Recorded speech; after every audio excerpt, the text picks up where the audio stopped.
El café se había enfriado hacía horas, pero seguía bebiendo mecánicamente mientras mis ojos no se despegaban de la pantalla. Las 3 de la madrugada, en el Centro de Recepción de Señales Interestelares de Atacama, y yo, Rafael Moreno, era el único idiota que seguía procesando datos cuando todos mis colegas dormían. Pero algo no encajaba.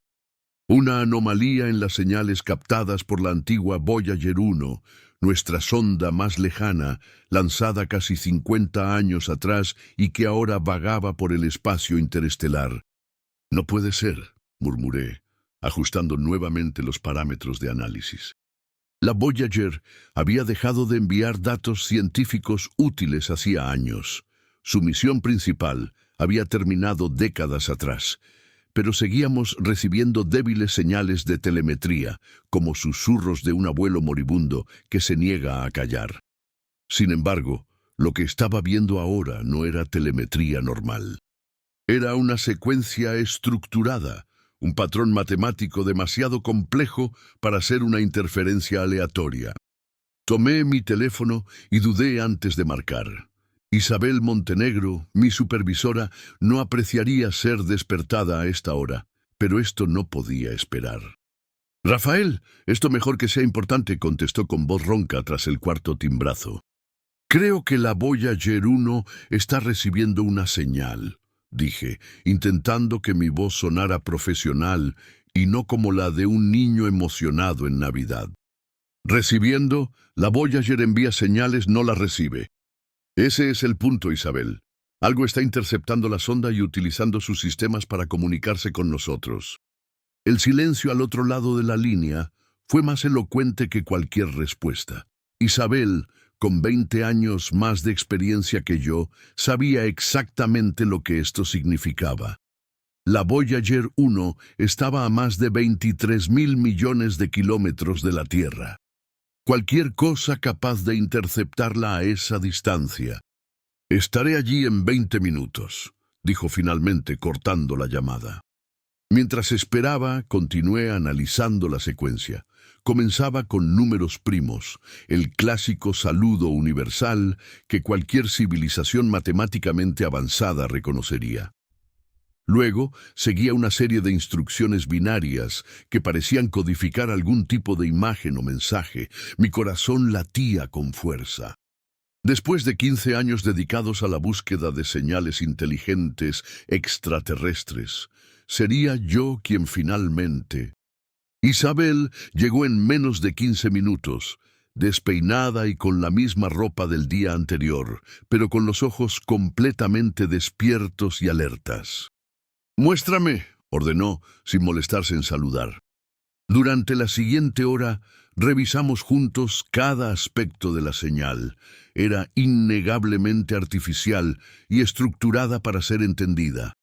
Isabel, inicialmente escéptica, fue transformando su expresión a medida que confirmábamos cada parámetro. «Deberíamos informar al director», sugirió, mordiéndose el labio inferior, un gesto que solo hacía cuando estaba realmente nerviosa. «Antes, intentemos decodificar el mensaje», propuse. «Si vamos a despertar a medio gobierno, mejor tener algo concreto que mostrarles». Asintió y nos pusimos a trabajar. El algoritmo de decodificación que habíamos desarrollado para posibles mensajes extraterrestres comenzó a procesar la señal. En la pantalla, lentamente, empezaron a formarse letras. No símbolos alienígenas, no matemáticas abstractas, sino letras del alfabeto latino. «Esto no es posible», susurró Isabel. El mensaje, escrito en un perfecto español, decía: «A la humanidad del siglo XXI, de parte de sus descendientes del año 3245. La Voyager 1 ha sido interceptada con éxito en la constelación de Carina. Preparando transmisión de emergencia. El peligro es inminente, repito, el peligro es inminente». Nos miramos en silencio, incapaces de procesar lo que estábamos viendo. Una broma imposible. Nadie podría manipular las señales de la Voyager. Un error en nuestro algoritmo. improbable, considerando las múltiples verificaciones. ¿La humanidad del futuro?, preguntó Isabel, verbalizando lo que ambos pensábamos. Antes de que pudiera responder, una nueva transmisión comenzó a llegar. Esta vez no era texto, sino una secuencia de imágenes. La primera mostraba lo que parecía ser la Voyager 1, pero modificada, con estructuras adicionales acopladas a su cuerpo metálico. La segunda imagen era más perturbadora, un mapa estelar con una trayectoria marcada, dirigiéndose directamente hacia nuestro sistema solar. «Necesito hacer algunas llamadas», dijo Isabel, súbitamente pálida. En las 12 horas siguientes, nuestro tranquilo centro de investigación se transformó en un hervidero de actividad.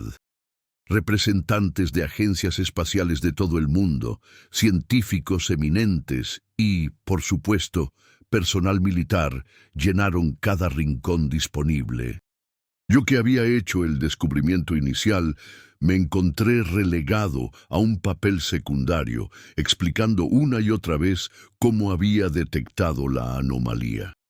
El mensaje completo, una vez decodificado, era tanto fascinante como aterrador. Según nuestros supuestos descendientes del futuro, la humanidad se había expandido por la galaxia, estableciendo colonias en docenas de sistemas estelares. En algún momento del siglo XXVIII habían establecido contacto con otra civilización inteligente, aparentemente pacífica.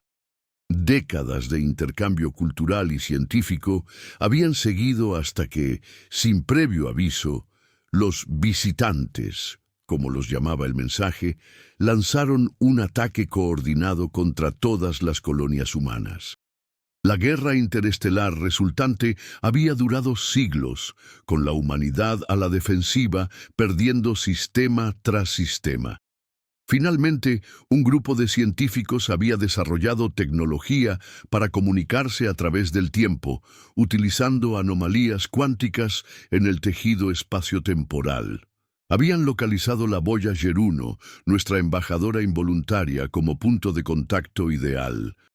El mensaje concluía con una advertencia específica. Los visitantes habían enviado una sonda de reconocimiento hacia la Tierra, siguiendo la señal de la Voyager en sentido contrario.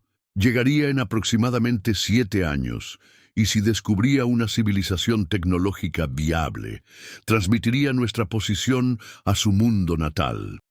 «Es ciencia ficción», declaró categóricamente el general Ramírez, representante del Consejo de Seguridad Global en la reunión de crisis del tercer día.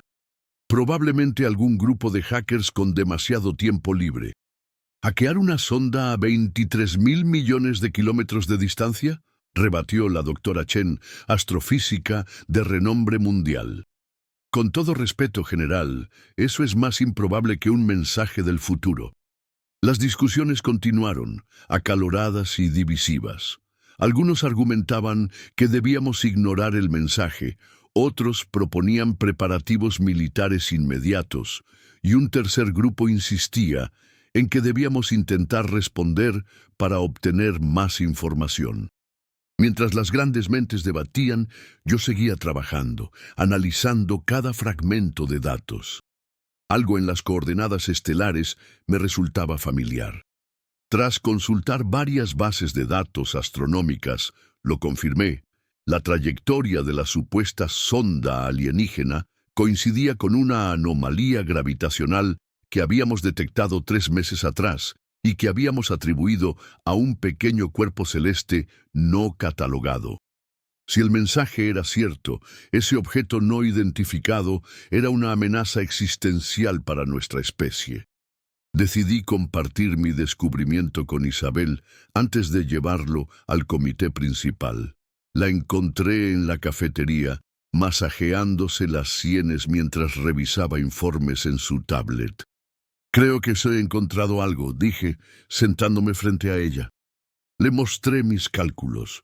La coincidencia era demasiado precisa para ser casual. Isabel estudió los datos con expresión grave antes de levantar la mirada. «Si tienes razón, significa que el mensaje es auténtico», murmuró. Y que tenemos menos de 7 años para prepararnos, añadí. Llevamos la información al comité, desatando una nueva ronda de debates frenéticos.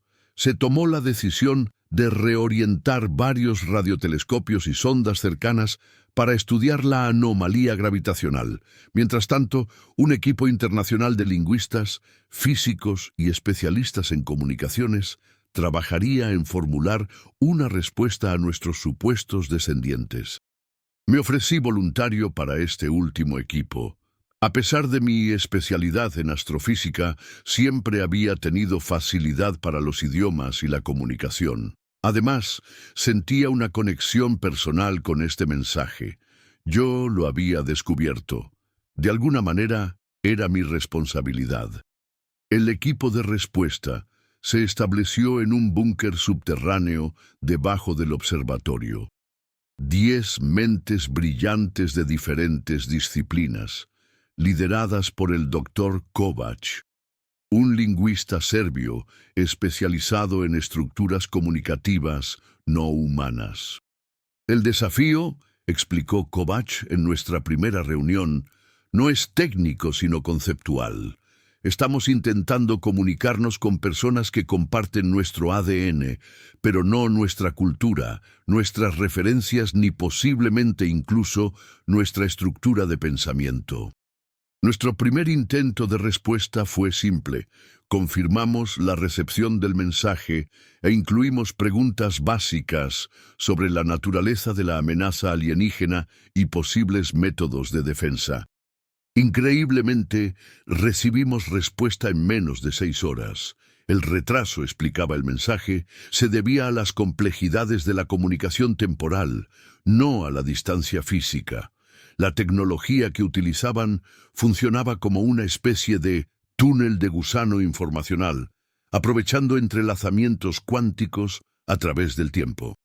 Durante los siguientes meses, establecimos un diálogo regular con nuestros descendientes. Aprendimos sobre los visitantes, una especie de seres semiacuáticos con una estructura social similar a insectos eusociales, tecnológicamente avanzados, pero con una visión radicalmente diferente de la coexistencia interespecies. Para ellos, cualquier otra forma de vida inteligente representaba una competencia potencial que debía ser eliminada. La información técnica llegó gradualmente. Diseños de armas de defensa planetaria, escudos de interferencia para ocultar nuestras emisiones electromagnéticas, incluso modificaciones a nuestra tecnología nuclear actual para maximizar su eficiencia contra tecnología alienígena. Yo pasaba días enteros en el búnker, durmiendo apenas unas horas sobre un catre improvisado. Mi matrimonio, ya deteriorado antes de todo esto, se deshizo completamente. Catalina, mi esposa durante 7 años, finalmente se hartó de mis ausencias y mi obsesión. No sé con quién me casé, dijo la última vez que nos vimos, pero ya no eres esa persona. Te has convertido en un fantasma. No podía culparla. ¿Cómo explicarle que estaba intentando salvar a la humanidad? ¿Cómo justificar que pasaba más tiempo hablando con personas del futuro que con mi propia esposa? 6 meses después del mensaje inicial, recibimos la primera transmisión de imágenes reales de nuestros corresponsales futuros. Eran humanos, reconocibles aunque con sutiles diferencias, pieles ligeramente más oscuras en promedio, ojos algo más grandes, estaturas más altas. La representante principal se presentó como comandante Selene Moreno. Mi corazón dio un vuelco al escuchar el apellido. Era una coincidencia, tenía que serlo. Moreno es un apellido común en el mundo hispanohablante. «Saludos, ancestros», dijo con un acento que sonaba como una mezcla de varios idiomas. «Les hablo desde la nave estelar Esperanza, último bastión móvil de la resistencia humana. Es un honor y un alivio confirmar que nuestro experimento de comunicación temporal ha tenido éxito». La comandante explicó que se encontraban en una situación desesperada. Los visitantes habían destruido la mayoría de las colonias humanas y la tierra misma había sido devastada siglos atrás. Los pocos millones de humanos supervivientes vivían en enormes naves generacionales y en algunas colonias ocultas en sistemas remotos. Nuestra última esperanza, explicó, es cambiar nuestra propia línea temporal. Si pueden detener a la sonda de reconocimiento, los visitantes nunca sabrán de su existencia. La guerra nunca comenzará. La implicación era clara. Estábamos hablando con personas que técnicamente dejarían de existir si teníamos éxito. Estaban sacrificando su propia realidad para darnos una oportunidad diferente.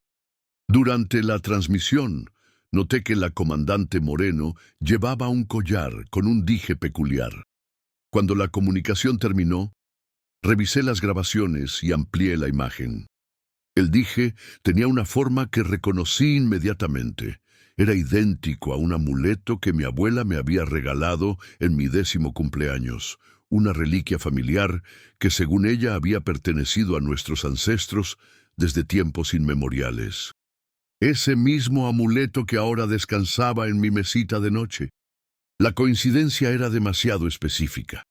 Con manos temblorosas solicité una comunicación privada con la comandante Moreno, algo sin precedentes en nuestro protocolo. Sorprendentemente, mi solicitud fue aprobada. 2 días después, me encontré solo en la sala de comunicaciones frente a la imagen de la comandante Moreno. «Doctor Rafael Moreno», me saludó con una leve sonrisa. «He estado esperando esta conversación». «El amuleto», dije sin preámbulos mostrándole el mío. «No es coincidencia, ¿verdad?» Su sonrisa se amplió. «No, tatarabuelo, no lo es». La revelación me golpeó como una ola física. «Tatarabuelo, esta mujer que comandaba la última resistencia humana 1200 años en el futuro, ¿era mi descendiente?» «En nuestra historia familiar», continuó, «se cuenta que Rafael Moreno, un astrofísico del siglo XXI, fue quien descubrió la primera señal de los visitantes. Intentó advertir al mundo, pero no le creyeron hasta que fue demasiado tarde. Un escalofrío recorrió mi espalda. Estás cambiando tu propia historia familiar. Podrías estar borrando tu propia existencia. O creando una nueva rama temporal donde nuestro apellido continúe en un mundo no devastado por la guerra», respondió con serenidad. «En cualquier caso, es un precio que estoy dispuesta a pagar». Nuestra conversación continuó durante horas. Me reveló detalles de mi propio futuro en su línea temporal. Me convertiría en un destacado defensor de la preparación planetaria. Tendría 2 hijos con una mujer llamada Elena, alguien a quien aparentemente aún no había conocido, y eventualmente moriría intentando proteger los primeros asentamientos lunares durante el ataque inicial de los visitantes. «¿Por qué me cuentas todo esto?», pregunté finalmente. «¿No temes cambiar demasiado el pasado?» «Ese es precisamente nuestro objetivo», respondió. «Y te lo cuento porque necesitamos un campeón, alguien que comprenda la verdadera naturaleza de lo que está en juego. Los gobiernos mundiales están tomando precauciones, pero con demasiada cautela y desconfianza mutua.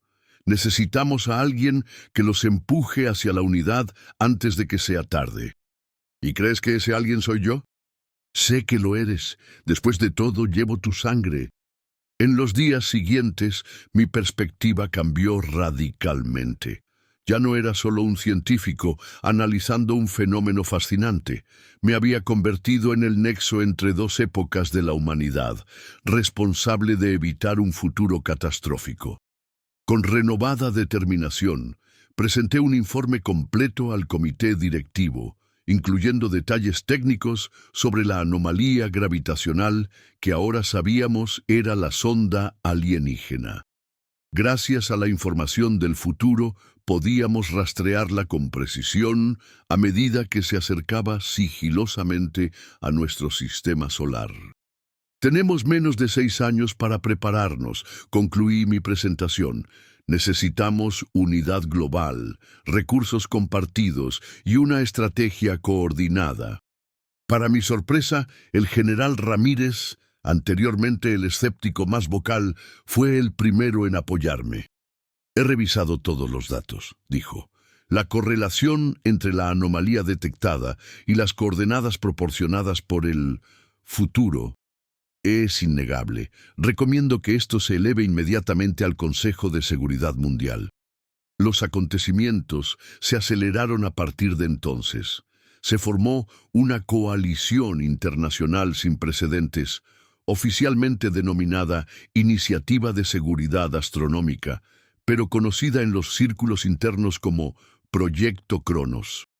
Se asignaron recursos astronómicos para monitorear constantemente la anomalía, y los mejores ingenieros del mundo comenzaron a trabajar en las defensas planetarias basadas en los diseños del futuro. Mi vida personal, mientras tanto, tomó un giro inesperado.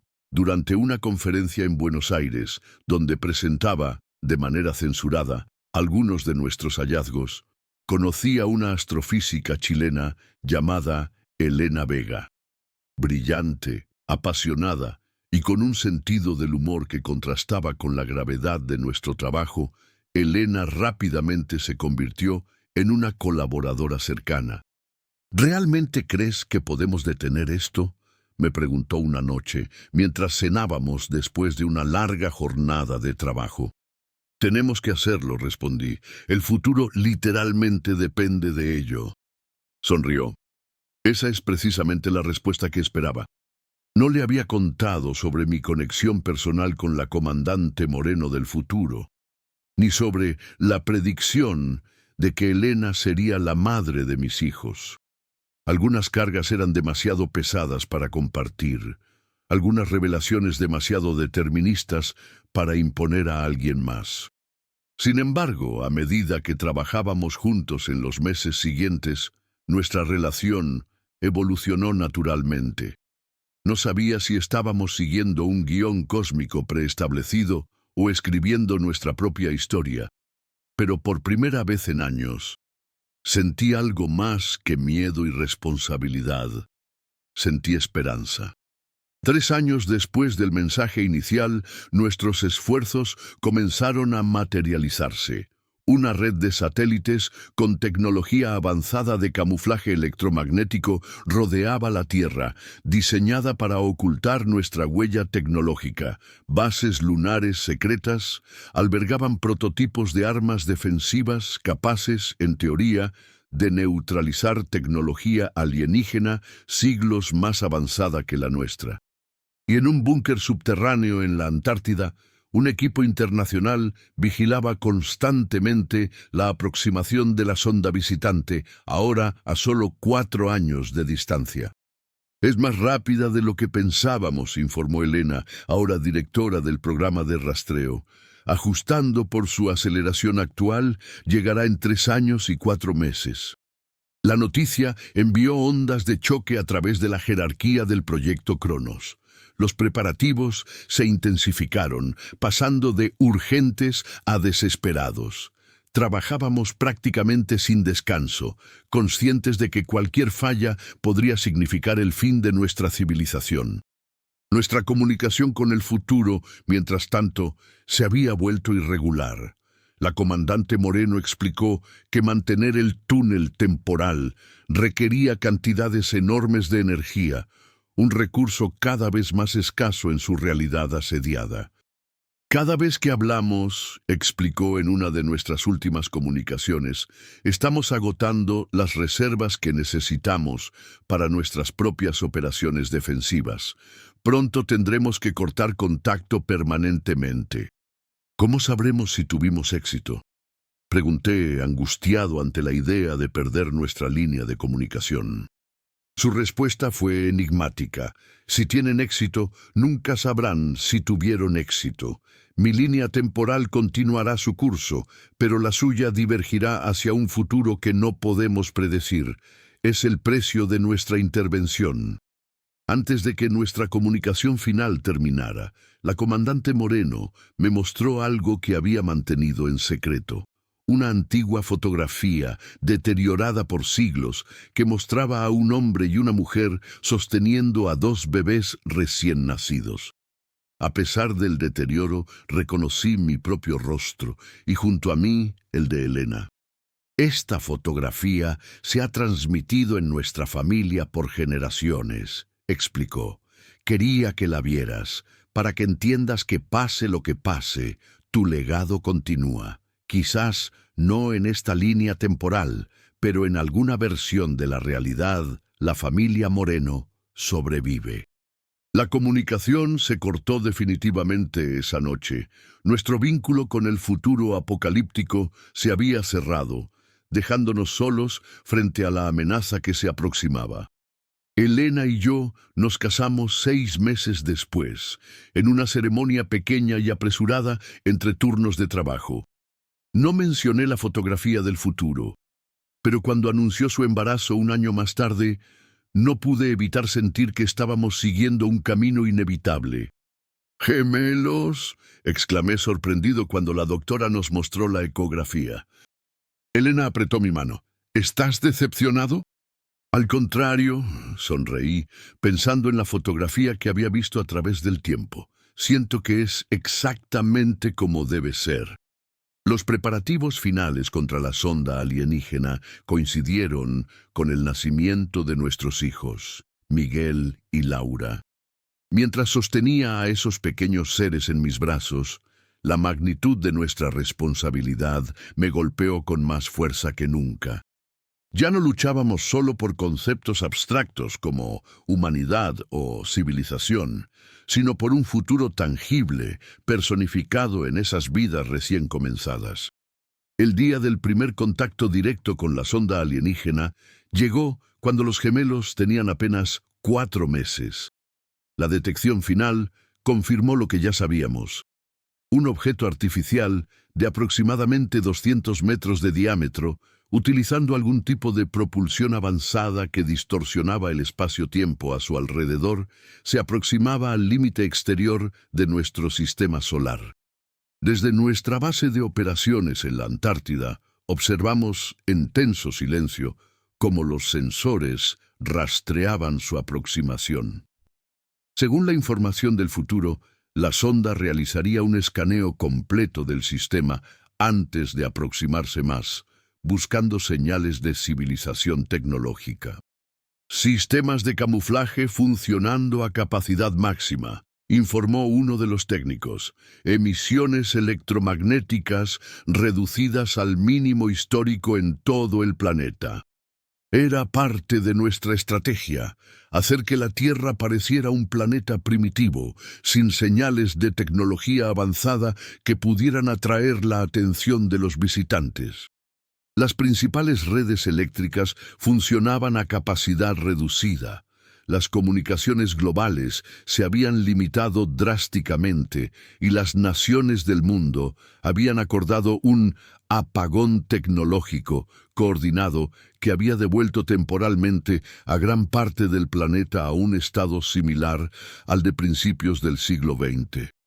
Durante 72 horas angustiantes, la sonda alienígena orbitó los límites del sistema solar, enviando pulsos de energía que nuestros científicos interpretaron como escaneos de reconocimiento. Nuestros sistemas de camuflaje funcionaban perfectamente, absorbiendo y desviando esas señales para que rebotaran mostrando solo un sistema planetario ordinario, sin signos de civilización avanzada. Finalmente, la sonda cambió de curso. En lugar de adentrarse en el sistema solar como temíamos, comenzó a alejarse, aparentemente desinteresada en un sistema que no mostraba potencial para sus propósitos. «¡Se va!», exclamó uno de los analistas, su voz quebrándose por la emoción. «La sonda está acelerando hacia el exterior del sistema». La sala estalló en vítores y lágrimas de alivio. Elena corrió hacia mí y nos abrazamos con fuerza, sintiendo el peso de años de tensión disolverse finalmente. «Lo logramos», susurró en mi oído. «Cambiamos el futuro». En las semanas siguientes, mientras el mundo comenzaba lentamente a reactivar sus sistemas y a procesar lo ocurrido, me encontré reflexionando sobre las palabras finales de la comandante Moreno. Si habíamos tenido éxito, nunca sabríamos realmente qué futuro habíamos evitado. La línea temporal de Selene continuaría su curso de destrucción y resistencia, mientras la nuestra se desviaría hacia un destino desconocido. Un mes después del evento, cuando finalmente pudimos tomar un descanso, llevé a Elena y a los gemelos a visitar a mi abuela en su pequeña casa en las montañas. A sus 96 años, ajena al secreto global que habíamos mantenido, simplemente se alegraba de conocer a sus bisnietos. «Tienen tus ojos», me dijo mientras sostenía a Laura, «y algo más, una chispa que viene de lejos». Cuando nos preparábamos para marcharnos, mi abuela me llamó a su habitación. De un antiguo joyero sacó 2 amuletos idénticos al que yo tenía, réplicas perfectas del que había visto en el cuello de la comandante Moreno. «Estos han estado en nuestra familia por generaciones», explicó. «La tradición dice que deben entregarse a los gemelos Moreno cuando nazcan. Es curioso, hacía siglos que no nacían gemelos en la familia». Tomé los amuletos con manos temblorosas, sintiendo su peso no solo físico, sino histórico. «¿Sabes de dónde vienen originalmente?», pregunté, intentando que mi voz sonara casual. Mi abuela sonrió misteriosamente. «La historia familiar dice que fueron un regalo de los que vendrán después».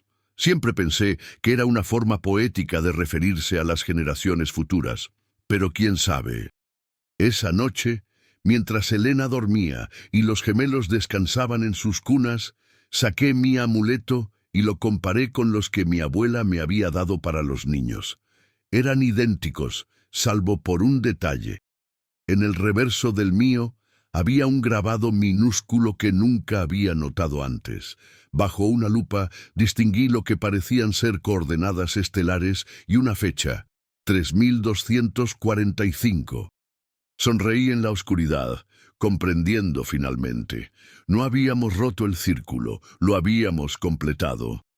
De alguna manera, a través de complejidades temporales que mi mente apenas podía concebir, los amuletos habían viajado en un bucle infinito, desde mi tiempo al de Selene y desde allí al pasado remoto de mi familia, para terminar nuevamente en mis manos. «El futuro está a salvo», susurré a mis hijos dormidos, colocando suavemente los amuletos junto a sus cunas. «Y de alguna manera, ustedes también son parte de los que salvaron el pasado». Mientras observaba a mis hijos bajo la luz de la luna, pensé en Selene Moreno, mi tataranieta de un futuro que ya no ocurriría en nuestra línea temporal. Me pregunté si, en algún nivel cósmico, ella sabría que habíamos tenido éxito. Si de alguna manera, a través del misterioso entrelazamiento del tiempo y el espacio, nuestras conciencias seguirían conectadas a pesar de existir en realidades divergentes. Quizás algún día, cuando los gemelos fueran mayores, les contaría una versión de esta historia. Les hablaría de cómo la Voyager 1, nuestra humilde mensajera interestelar, había recibido un mensaje del futuro.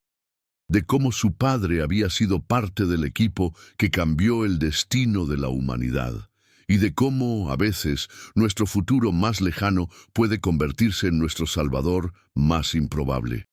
Pero por ahora, mientras el amanecer comenzaba a iluminar las montañas, me contentaba con saber que habíamos reescrito las estrellas para ellos. Que gracias a un mensaje imposible y al sacrificio de personas que nunca llegarían a existir en nuestra realidad, Miguel y Laura Moreno crecerían en un mundo que nunca conocería el horror de los visitantes. La Voyager 1 seguiría su viaje eterno por el espacio interestelar, alejándose cada segundo un poco más de nosotros. Y en algún lugar del vasto cosmos, quizás otra versión de esa antigua sonda seguiría siendo el puente entre tiempos, el nexo que conectaría a la humanidad consigo misma a través de los eones. Un recordatorio silencioso de que a veces nuestra mayor esperanza puede venir de las estrellas, enviada por aquellos que llevan nuestra misma sangre, aunque estén separados de nosotros por 1200 años de historia que nunca llegará a escribirse. 5 años después del evento, como se conocía oficialmente al contacto con la sonda alienígena, el mundo había cambiado de maneras sutiles pero profundas. La breve unidad global experimentada durante la crisis había dejado huella, manifestándose en nuevas instituciones y acuerdos internacionales. La iniciativa Voyager, como se llamaba ahora, coordinaba los esfuerzos espaciales mundiales con un enfoque en la vigilancia y la preparación defensiva, pero también en la exploración pacífica. Elena y yo habíamos vuelto a una versión modificada de nuestras vidas académicas. Ahora dirigíamos juntos el recién creado Departamento de Estudios Temporales en la Universidad de Santiago, investigando las implicaciones teóricas de nuestra experiencia con las comunicaciones del futuro. Los gemelos, ahora activos niños de 5 años, crecían rodeados de telescopios, ecuaciones y conversaciones sobre las estrellas. Una tarde, mientras revisaba antiguos archivos de la Voyager 1, encontré algo que había pasado por alto durante años. Justo antes de que recibiéramos la primera transmisión del futuro, la sonda había captado una breve secuencia de datos anómala cerca de la constelación de Carina. Parecía insignificante entonces, pero ahora, con años de estudio sobre anomalías temporales, reconocí el patrón. Era una firma de energía consistente con nuestras teorías sobre anclas temporales, puntos donde diferentes líneas de tiempo podrían conectarse brevemente. ¿Y si nunca cortaron la comunicación completamente?, murmuré para mí mismo. ¿Y si dejaron una puerta entreabierta? Durante semanas trabajé en secreto en un proyecto personal, utilizando la red de radiotelescopios que ahora se extendía hasta la Luna. Calibré los receptores para buscar patrones específicos, frecuencias que, según mis cálculos, podrían atravesar la barrera entre líneas temporales divergentes. Y entonces, en una noche clara de verano, mientras toda la familia dormía, mi equipo emitió un pitido suave. En la pantalla apareció un mensaje simple. Operación Cronos, éxito confirmado, línea temporal alfa preservada. Comandante CM, envía saludos a sus ancestros. Los visitantes nunca encontraron la Tierra. Bucle cerrado. Gracias, tatarabuelo. Sonreí en la oscuridad de mi estudio, las lágrimas corriendo libremente por mis mejillas. De alguna manera, a través del vasto abismo del tiempo y las realidades divergentes, Selene había encontrado una forma de hacerme saber que nuestros esfuerzos habían tenido sentido, que su sacrificio no había sido en vano. No compartí este último mensaje con nadie, ni siquiera con Elena. Algunas conexiones son demasiado personales, demasiado sagradas para exponerlas al escrutinio del mundo. Era mi propio ancla, mi confirmación de que en el gran tapiz del tiempo, cada hilo importaba, cada decisión resonaba a través de las edades. Esa noche, antes de acostarme, miré las estrellas a través de la ventana de nuestro dormitorio y susurré un mensaje silencioso a la vastedad del cosmos. Hasta siempre, Selene. Tu mundo puede haber sido reescrito, pero nunca será olvidado. Y en algún lugar, más allá del alcance de nuestros telescopios, más allá incluso de la comprensión de nuestra ciencia actual, la Voyager 1 continuaba su viaje eterno, portadora silenciosa de mensajes imposibles, testigo de una conversación a través del tiempo que había salvado a la humanidad de un destino que ahora solo existía como una posibilidad fantasma, un eco de un futuro que nunca llegaría a ser.